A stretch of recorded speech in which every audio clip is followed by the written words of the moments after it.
Bonjour peuple congolais, ngai ndeko na bino Christian Bola bien maman ba peuple mokonzi peuple souverain. Toye lelo ko yebisa bino makambo oyo esengeli ezali makambo esengeli, c'est-à-dire makambo ya mboka et makambo wana ezali ko senga vraiment ba réflexion, eza ko senga pe bolingo, eza ko senga pe volonté. Donc lelo toye ko loba makambo mibale, to parler bino na article 64 oyo Mendo Malanga azali ko mema yango na ndenge ya lingi parce que pouvoir na bango komi na fin vraiment ezali ko chiter ko péricliter et que yé alingi ko mema ba version moko boye et tchabatu mobulu na média puisque aza na communication en main, alors que na cabinet na yé no komende, donc no komende na cabinet na yé azali na ba juriste na cabinet na ye ou bien na ministère ya za ko kambaso 3 ans ou 4 ans azali na ba juriste ya ministère na ye pour des problèmes pareils à ko consulter bon ba PCP expertise pour na ke azala réguler à comprendre qu'est-ce qu'il peut dire, qu'est-ce qu'il peut pas dire na ba télévision en tant que responsable numéro 1. Mais azali ko sala ngona encore pour na ko sepesa tout power pour na ko sepesa mokonzi na ye Hippolyte Kanambe. Donc, toyesu koloba likambo ya nomination oyo ya ambassadeur tanzanien batindie na Congo ya sika, alors azali 4 étoiles. Yango wana sikoyo il y a 2 ans, 3 ans, il y a 3 ans bien sûr, to salaka article moko vidéo to loba, ezali na vidéo to zonga saka ngope lobby, to salaka vidéo moko to lobby que ba soda puisque ba soda soi-disant congolais ba c'est formation na Tanzanie. Tout ça les problématiques, tu me poses la question de non non non. Kanamba akola na Tanzanie. Comment expliquer assigner ba corps biso ba formation comme na ba Tanzanie ya ba militaire. Alors que ba France ezali, ba Belgique ezali, ba États-Unis ezali, ba Brésil ezali, ba Chine ezali puisque la Chine, ba Corée ezali, mais ameni biso à rabattre biso na Tanzanie. Alors que ba pays wana mingi ya Afrique centrale comme de l'Est, etc., Afrique australe, mingi bazali koya kozwa formation pa na biso na Kota Koli. Bazali kozwa formation pa na biso na Baki na Kitona. Bazali kozwa formation pa na biso na Seta. Bazali kozwa formation na Congo. Na période ya Mobutu, tout ça komona ngo na ba boxe militaire, ba benga ngo miling.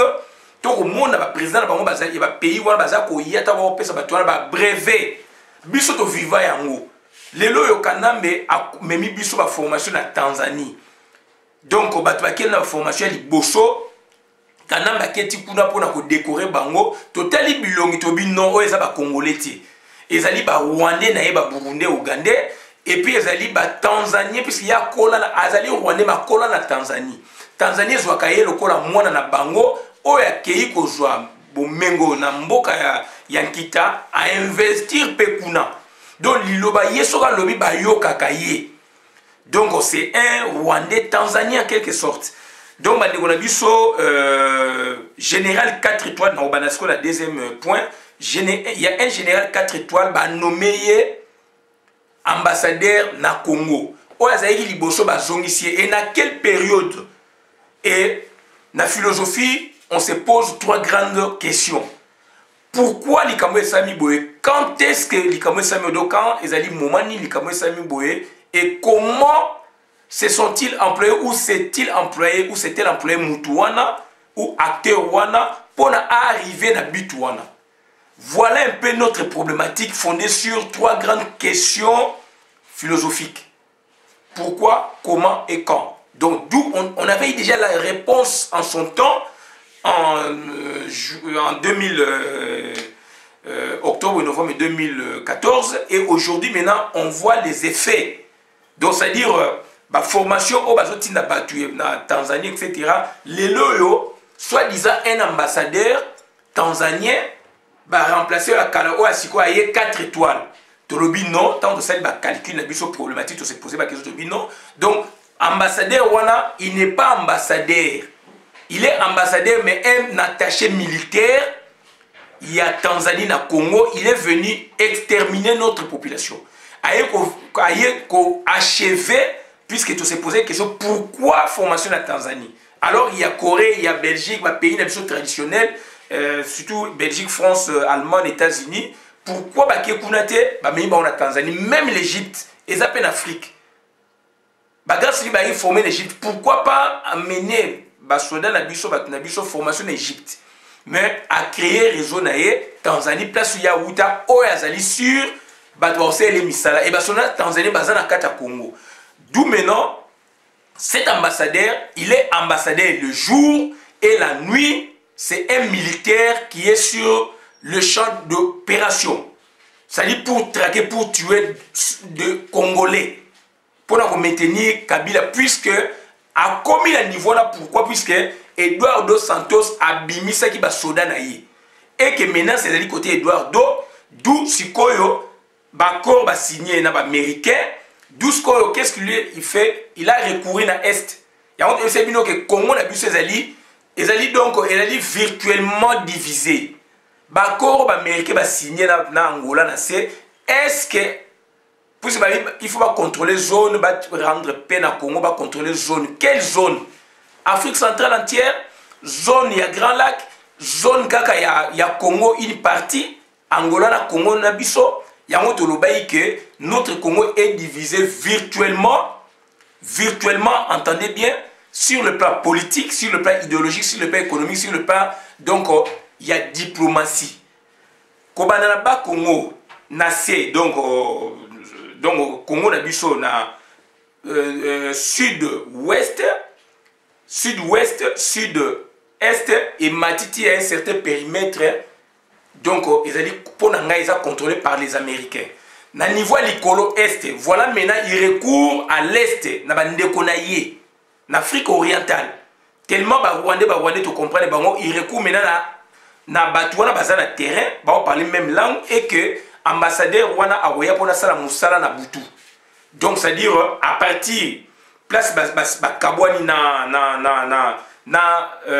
donc États-Unis na Angola na périmètre bazo joana bango ba remonter est ouest jusque na nord est ouest il y a Congo donc côté il y a l'isco tenu par qui? Tenu par le multinational, tenu par banani américain zanakati.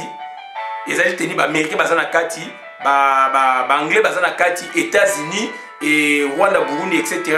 Alliés na bango, Afrique du Sud, etc. Donc voilà un peu, donc c'est-à-dire c'est un plat concocté pour la base saboter Congo, Boma Congo. Donc ce sont des loups qui ne se mangent pas, mais bazanakati à Congo divisés virtuellement. Tu es sur l'article 64 Oyo Mende na bokoko na biso puisque biso na batete la tozali mutu moko na bakusu na ba lokele etc na bokoko na biso na obenga Mende noko mais awa eza makamaki noko te na kobenge noko wana so lokela ba tradition na biso na kobenge noko mais awa eza makamaki noko te na koloba mutu en tant que congolais et lui il est congolais il sert qui? Il sert l'occupant ou ba service wana ya ba tuti power. Alobi article 64 a parlé dans le deuxième alinéa. So biso to appliquer article 64 alinéa 1 bango ba ko appliquer article 64 alinéa 2 et à lokola match nul. Mais Mende au Malanga, vous vous comportez comme un enfant. Pourquoi?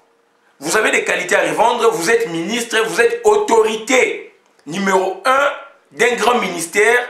J'ai cité le ministère de la communication au Congo. Et sous l'occupation, bien sûr, maintenant, donc, aujourd'hui, ça va niaiserie. Aujourd'hui, ça va singerie. Pourquoi? Et comme le roi match nul, alors que cet article est complémentaire. Quand vous lisez son article, son alinéa 1, il est complété par l'alinéa 2. Donc, nous sommes obligés maintenant de faire le moins analyse. Donc, autant à article 64, alinéa 1, tout Congolais a le devoir de faire échec à tout individu ou groupe d'individus qui prend le pouvoir par la force ou qui l'exerce en violation des dispositions de la présente constitution. Ça c'est clair. C'est l'article au bisonyo sutoza ko vandela pour la to concourir pour la donc to bunda to bengana bino. Puisque vous faites partie maintenant de Rwandais naturalisé one. Beaucoup de Rwandais naturalisés, donc il y a des Rwandais et vous devenez maintenant des Rwandais naturalisés pour vous les soutenir. Alinéa 2 maintenant. Toute tentative de renversement du régime constitutionnel constitue une infraction imprescriptible contre la nation et l'État. Imprescriptible, donc ils ont la durée. Maintenant, tu fais toute ça l'analyse. dans l'article dans son ensemble, mais surtout faisons la géographie juridique, enfin la subdivision juridique. Donc alinéa 1, pouvoir par la force. Pouvoir par la force. Qui prend le pouvoir par la force? Binôme, c'est vous qui prenez le pouvoir par la force, c'est pas nous. Déjà vous vous contredisez. Donc vous trahissez votre intime conviction. Donc tout Congolais a le devoir de faire échec à tout individu ou groupe d'individus qui prend le pouvoir par la force ou qui l'exerce en violation des dispositions de la présente Constitution. Vous prenez le pouvoir par la force puisque vous ne respectez pas les accords, ou l'accord, il y a Saint-Sylvestre, enfin, cet accord vous donne, ils ont fait ça bino pouvoir. Nabaninga, il y a transition, kumela masolo, il y a transition sur une année. Bino mokona bo violer, on besoin respecter. Donc ça dit prendre le pouvoir par la force. Qui prend le pouvoir par la force maintenant? C'est vous. C'est vous qui prenez le pouvoir par la force. Donc nous maintenant, on doit faire échec dans ça. Qui l'exerce en violation, qui prend le pouvoir par la force ou qui l'est où. Donc ceux qui ont été ou. Donc vous prenez le pouvoir par la force, ça vous concerne vous, Kabilana, équipe Nabinoana. Ceux qui ont été Moussoussou, donc qui l'exerce en violation des dispositions de la présente Constitution. Voilà, puisque Constitution, ils ont nos forces à partir à accord. Donc vous êtes sur le 2 mai, c'est-à-dire si on ne prend pas une hypothèse, on prend l'autre. On ne peut pas prendre les deux. Et dans les deux hypothèses, si on doit vous situer, vous êtes dans l'une comme dans l'autre.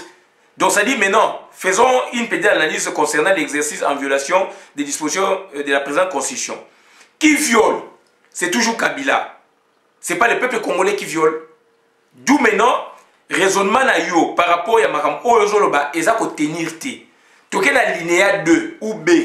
Il y a l'article 64, Oyo biso doit appliquer, Bobino doit appliquer, Boyez à match nil. Confusion totale. Un intellectuel au Kolayo. Ozo sa la soni ya namongo. Mendo malango. Ozo sa la soni ya anamongo. Puisque on dit pouvoir, rien que le pouvoir. Pouvoir pour le pouvoir. Ozo sa la soni. Soni. Ozo ko invoquer Lumumba a été. On évoquera Lumumba et parti de sa partie de mon ministre, c'est Lumumba a boété. Lumumba a qui peut boété. Et vous croyez que c'est Lumumba a qui a envie, à un condiment exécutif ya papaya. Pour atteindre nos mindele, na makambu pour na toza li panda. Et que andima que pays moko Afrique, oh ba dépendant qui lobby na biso na force militaire, force publique. Tout ça, la sécurité, dans la Société des Nations SDN, a confié à la Belgique. Belgique, c'est quoi? Bisous avec la force publique déjà. Force publique, nous te comme ça, c'est quoi? Donc, sécurité, na armée, ça fonctionne. Armée, na Rwanda, Burundi, et puis police, ils ont joué ce rôle la police, na Rwanda, Burundi. Bateau, bisous, to aider Bango.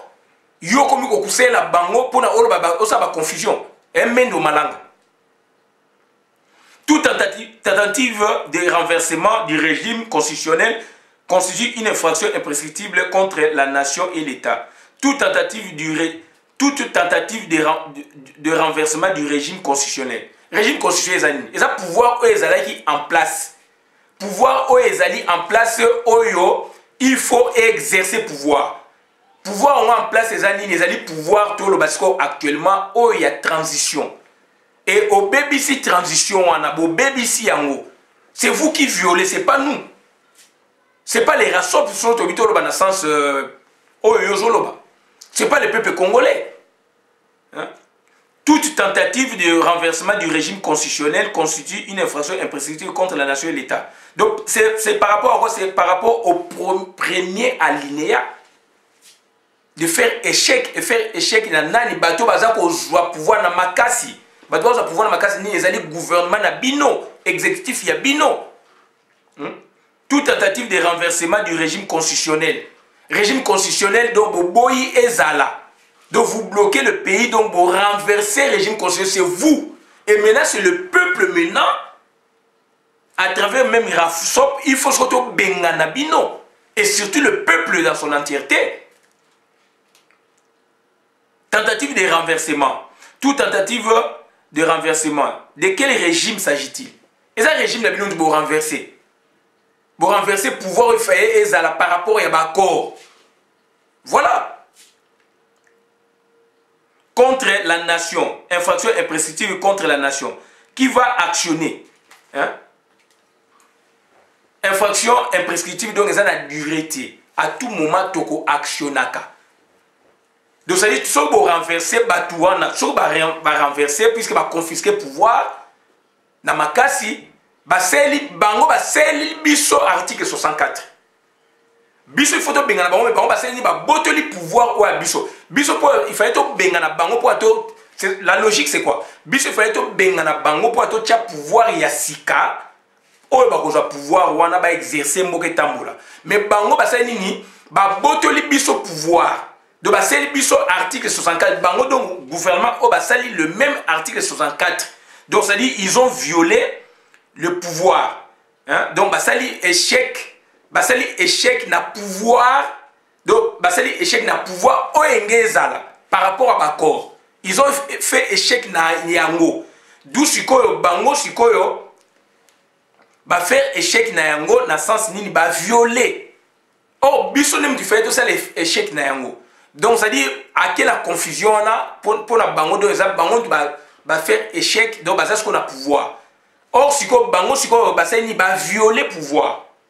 Je pense on se comprend bango ba violer pouvoir. Et ba toi ko ça l'échec ezali de biso. Donc alinéa 1 na 2 ezali ko se compléter. Voilà. Et mende alors ça va confusion. Donc, tout Congolais a le devoir de faire échec à tout individu ou groupe d'individus qui prend le pouvoir par la force ou qui l'exerce en violation des dispositions de la présente constitution. La compréhension est amendée. C'est comme si Bangonde va faire échec na bateau balingi va renverser. Ou va faire échec na bateau balingi va renverser. C'est ça sa compréhension. Et ça m'a mis.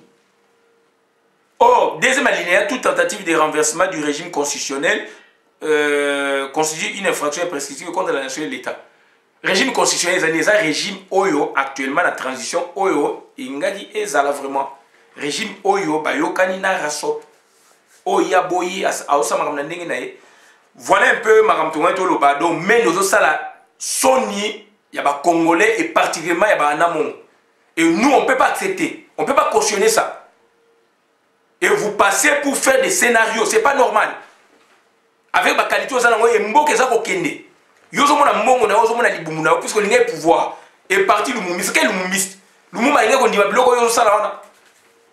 Donc ndeko na ngai message to lenga ngwa ko loba ngwana bolanda vidéo bo kabolango merci. To faire échec na bino c'est nous. To faire échec na bino to benga na bino et le sec là ne mwana nseme pèse déjà mot d'ordre. Donc il faut to exécuter en population il faut exécuter en mot d'ordre ne mwana nseme. C'est ça faire échec. C'est pas au même dans ça il faut te faire échec. Voilà donc merci beaucoup pour la vidéo madame Boka Bolongo. Merci.